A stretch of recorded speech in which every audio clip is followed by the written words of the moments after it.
Good morning, good afternoon, and good evening to all our viewers from all over the world. We are here again for another episode of Ibo Garmo. What is up mga Abulgar? We are back for another episode kung saan meron na naman tayo na imbitahang special guests. Ako pa rin ba yun? Sige.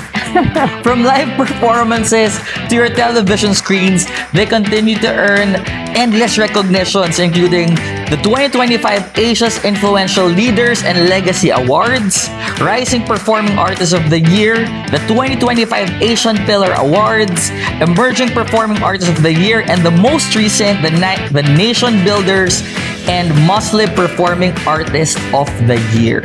A group redefining what vocal harmony means in today's music scene. Mga Abulgar, let's all welcome Frank, Kirby, and Kier, Formula 5. Hello, everyone. Guys, thank you. Finally, you guys are here. Thank you for having us. I mean, we're always grateful for the things and for the people who recognize us, and also for the people who would want to talk to us about their story. Of course. Start natin yung kwentuhan. So, simulan natin sa name nyo, Formula 5. Pero 4 kayo. So, saan nanggaling yung Formula 5? Saan nanggaling yung 5? Ngayon nga, 3 kami. Kulang na isa. May absent. Shout out Sean. Yan. So, this started out as a 5-member group. No?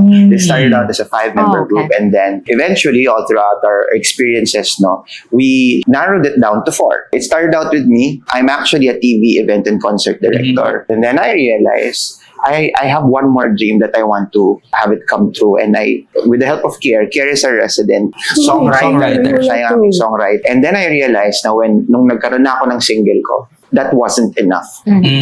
I wanted to share the blessing to a lot more people. I had to show them, and then I auditioned the singers, and then ito na siya. Nice. Pero magkakakilala na kayo ever since? No. Ako, ang una ko nakilala is si Kier. No? Ako kasi po, ang prinsipyo ko sa buhay, pag may gusto ka, Gawin mo, ganun. So, ako po, pangarap ko po talaga yung to sing and create music for myself and parang let it out on the platforms, ganyan. So, pinalo ko siya sa Instagram, sa Facebook, sa kung saan pwede niya akong makita. Tapos, chinat ko siya, like, hello po, ganyan. Eventually po, baka nakulitan siya sa akin. Nag-reply. Opo. Then, eventually, yun po, in-interview na din ako, tinanong niya about what I do in life, ganyan. Then, the rest is history. Nandito na kami. Balik muna tayo kay Direk Frank. Frank, can you honestly say na parang singing for you was a hobby or passion mo? Kasi you were doing different things then bago lumabas as an artist. Yeah, more than hobby, I think it's my first love. Nung I was in school, that was what I was known for. When the time came na sabi ko, kaya ko na to actually make my dreams come true, ginawa ko siya. Okay, so paano napasok si Kirby at si Sean? We were both friends, si Kier and si Sean. Okay. And then, in-invite niya lang kami kasi sabi niya, direct wanted to meet us daw. We went to the studio and then we just sang, parang jam lang kami doon. And then, after that, kinausap na kami ni Direk. Baka you wanted to do something like this. You wanna be a group, you wanna, ganun na agad. So, ayun, it started talaga na, ganun na. So, kilala kayo because of yung harmony niyo when you guys sing. Paano na-assign? And who assigned who? It was really just destiny. At first, I did not know how we will be together. Pero nung katulad nga sinabi ni Kirby kanina, when we sang together, it was one sound. Parang sabi ko, perfect to. Pwede kami maging solo artist, create our own music individually, and then when we're a group, that's a different artist altogether. All I know is I wanted to sing, and I knew the sound was good, and I knew this was gonna go somewhere. But was it easy to find your vocal balance, or did it take a lot of experimentation? Actually, fun fact, hindi kami nag-practice for 3 days, 1 day. It's just hours. Binigyan lang kami ng parts. Nung ginawa namin siya, it was magical. Hindi namin siya in-expect na ganun eh. We knew exactly where we are gonna place ourselves. Pero Kirby, yun nga yung question ko since hindi talaga kayo magkakilala personally, hindi ba kayo na-intimidate first time you met Frank? Kasi he was already in the industry eh. You know what? Palagi sinasabi kay Direk Frank na hindi daw siya approach. Kasi normal eh, di ba? When mag-director ka or ano, ganun talaga eh. But Direk Frank is so kalma. Though he's intimidating, pero he's not doing it on purpose. When we're in a group, There's no director. Walang hierarchy na, There's no mas senior ako sa hierarchy. inyo. ah. There's nothing like that. I actually transformed them into production as well. Kirby over here is now my writer. Okay. And then, Kier is now my stage manager. So pag events, where we can be singers, but we can also do production. Some people don't know that most of the hardships of a show is back there. It's not here. That's also one of the training na binigay ko sa kanila. For you to understand how to respect people, you have to know how their job is. Dun sa training na yun, natutunan po namin kung paano i-appreciate even just the smallest thing na ginagawa behind the scenes na lahat yun nagmamatter for us to be able to put up a good show. Yung ganitong training kasi, hindi lang namin natututunan yung paano mag-perform, but we also learn the technicalities of the performances. For example, how important yung dapat na tinirinig ng artist mismo, yung lumalabas sa house. Yung paglabas din ng mga performance nila is yung tunog, yun talaga yung magandang tunog for the audience to really grasp or really appreciate the performance. Kilalanin mo na sila isa-isa. Let's start with Kirby. Kirby, you're a talented singer, but you're also you play the violin. Which came first? Singing. Everyone in the family sings. My mom really made sure na we get trained. Iba yung mama ko. Big events, it's 1,000 people. Then, sasabihin niya lang sa akin, on that day, pakatahin niyo yung anak ko. Ako naman, hindi ako alam nakakanta ko on that day. But I'm always ready. That's why I got trained, But actually. how old were you then when you started I singing? can't remember, pero what I can remember, I was 8 years old that Mga time. ganyan. 8 years old. In your case, may natulong ba yung playing ng violin? Sobrang tagal kung in-incorporate yung pag-play ng violin sa pagkanta. But along the way, nung nai-invite na ako ng performances everywhere, I found a way to perform with the violin. So I Nice. sing and play the violin. Nice. Kier, ikaw naman ang songwriter ng group. How important is songwriting in shaping the identity of Formula 5? I think it is very essential po in a sense na it gives the people the idea kung sino ba ang Formula 5. Working with them po and being friends with Sean, Kirby, and then of course Direct Frank, I've known already their voices, their genre, their capabilities po. Doon kasi kumbaga mai-introduce namin or mai-introduce ko through writing kung sino si Sean, sino si Kirby, sino si Direct Frank, or sino ako and as Formula 5. Pero when writing a song, anong nauna sa'yo? Ikino-consider mo ba yung image ng group, image ng artist, o susuot ako ng kanta, tapos saka ako i-assign? Generally, or most of the time po, I write lang and write. And then, kapag feeling ko, okay to, parang sa kanya, sige, try natin, pero on this genre, ganyan, alternative, ganyan, or upbeat. Ganyan. Okay. Now, kay Frank. Frank, ang dami mo ginagawa. Director, creative producer, an artist. na. Paano mo nababalance yung life mo? Paano, okay, today director ako. Or minsan ba nasasabay? You know what? Before I used to say, when I wake up in the morning, I ask myself, what am I today? Am I a singer today? Am I a director today? Then I realize there's a lot on my plate, but I enjoy it. And you know, the secret to that is you have to enjoy everything that you do. Imagine I sing with the group. It doesn't feel like work.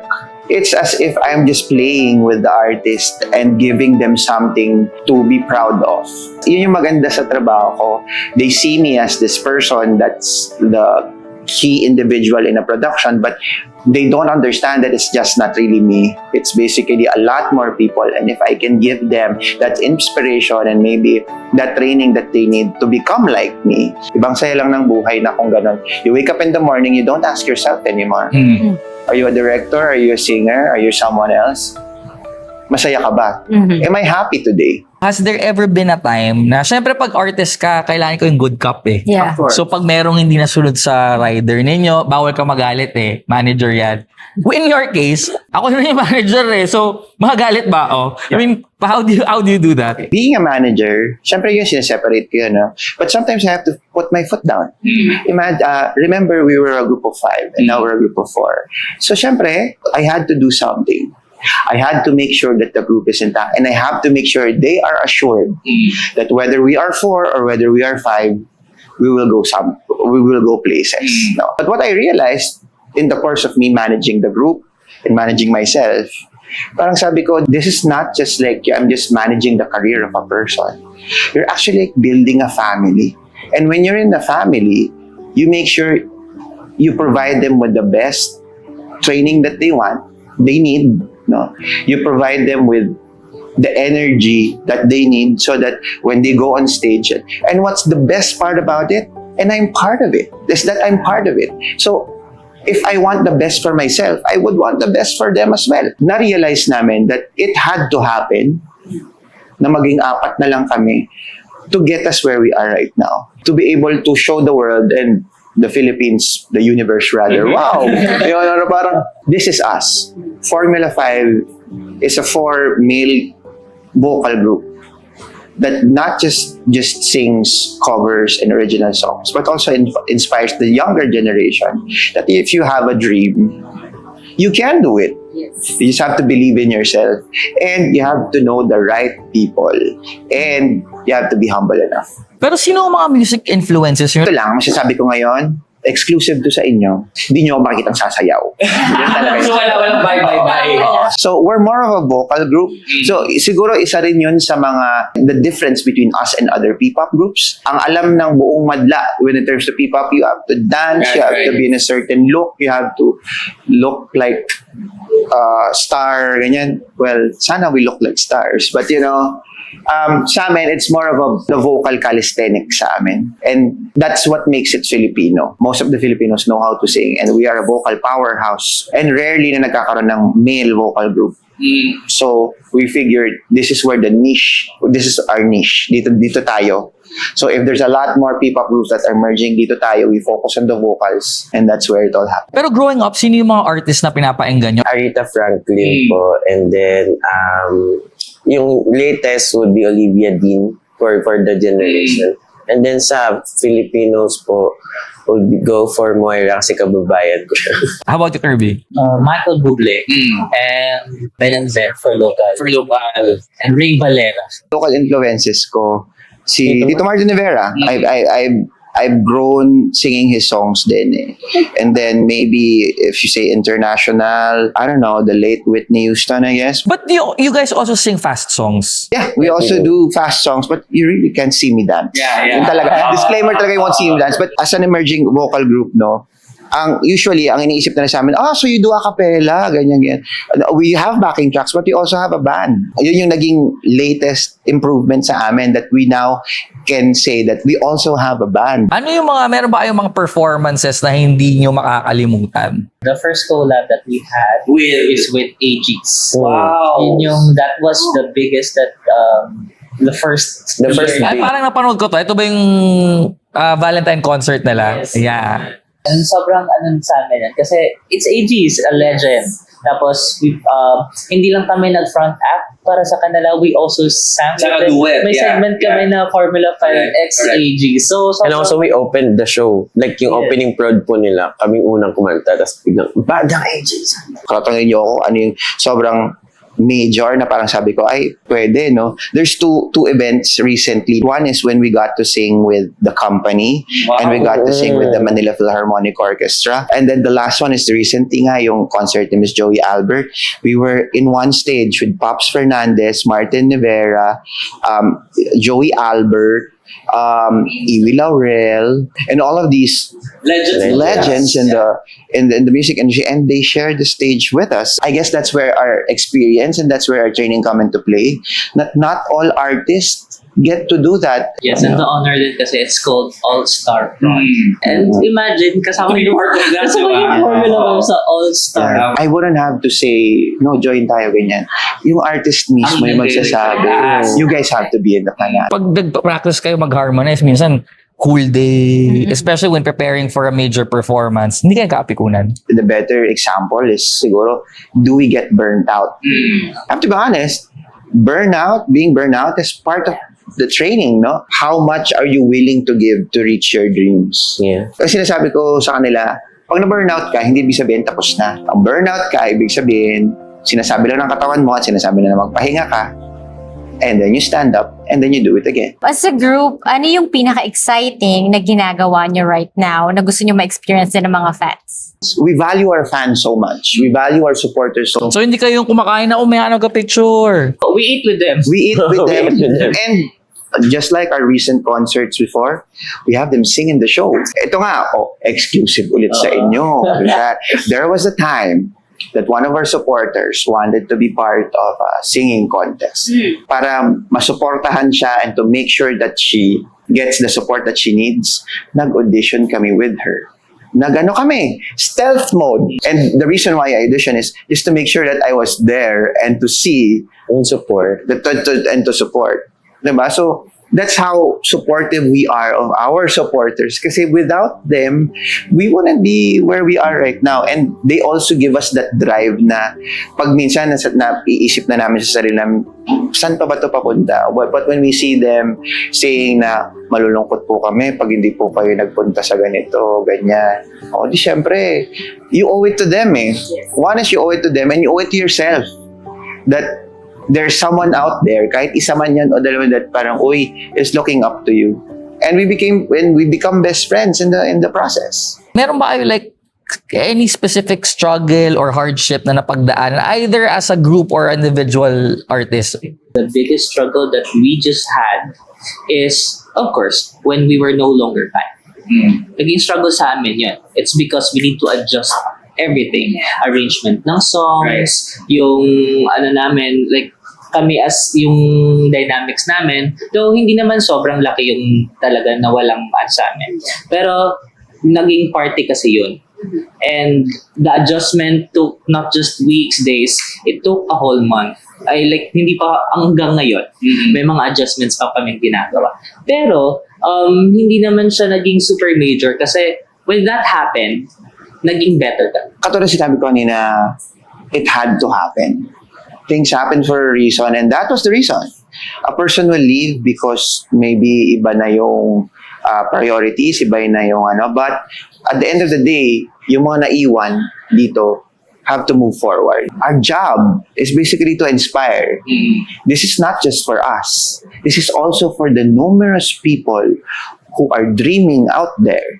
That once in their life, they get to perform on a stage. Once in their life, they get to sing. So we owe it to them. Yes, and also, one great thing about this family, we really make sure that wala ni isa sa amin ang maglalaglag sa isa't isa.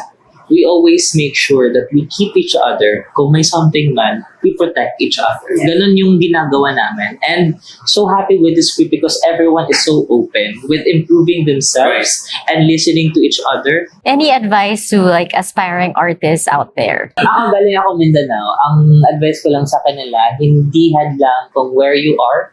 Your geographical location doesn't define na maaabot mong dreams na. If you really want it, do it in your own way. Ako naman, pag may gusto ka, sabi nga, di ba, pag may gusto, may paraan. Kapag ayaw, tamad ka lang. And also be careful. Sabi nga, ang sobrang daming mag-take advantage. Be very, very vigilant and be very careful. Always take care of yourself. Ang masasabi ko sa mga aspiring artists, if you want something, ask for it. Be specific.